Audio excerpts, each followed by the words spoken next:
გორის განვითარების სააგენტომ პროექტში ველური ბუნების მცველები მონაწილეობის მისაღებად კონკურსი გამოაცხადა. პროექტში მონაწილეობას 3-10 წევრისგან შემდგარ გუნდებს შეუძლიათ, რომლებიც ველური ბუნების მოვლის და დაცვის შესახებ კრეატიულ TikTok ვიდეოს გადაიღებენ.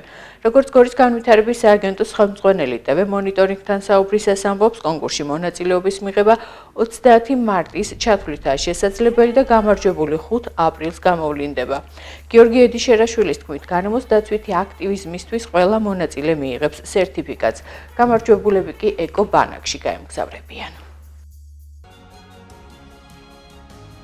ველური ბუნების მსოფლიო დღესთან დაკავშირებით გორის მუნიციპალიტეტის განვითარებისა და ტანისა და თეძმის დაცული ლანდშაფტის მართვის სააგენტო აცხადებს მორიგ გამოწვევას კონკურსს, რომლის მიზანიც ველური ბუნების პოპულარიზაციაა. ჩვენ მოგეხსენებათ მართავთ ახლად შექმნილ დაცულ ტერიტორიას, ტანისა და თეძმის დაცულ ლანდშაფტს და ჩვენი პირდაპირ მოვალეობაა ხელი შეუწყოთ საზოგადოების და განსაკუთრებით ახალგაზრდების ცნობიერების ამაღლებას ველურ ბუნებასთან მიმართებაში. ხშირად ადამიანებს გონიათ, რომ ველური ბუნება ეს არის ჩვენგან განყენებულად და განცალკევებულად არსებული ადგილი, რომელსაც არანაირი გავლენა არ აქვს ჩვენს ყოველდღიურ ცხოვრებაზე. სინამდვილეში დაწყებული სუფთა ჰაერით, დამთავრებული უნიკალური სახეობებით, რომელიც ჩვენს გარშემო არსებობს, ჯანსაღი სოფლის მეურნეობის პროდუქციით, სუფთა ჰაერით და ასე შემდეგ, ეს ყველაფერი ჩვენს ყოველდღიურ ცხოვრებაზე ცხადია მნიშვნელოვან ასახვას პოვებს. შესაბამისად, ჩვენი მიზანია, რომ აი ვიდეოების კონკურსის საშუალებით, რომელსაც ვაცხადებთ საზოგადოებაში, საშუალება მივცეთ, რომ საზოგადოებამ ყურადღება გაამახვილოს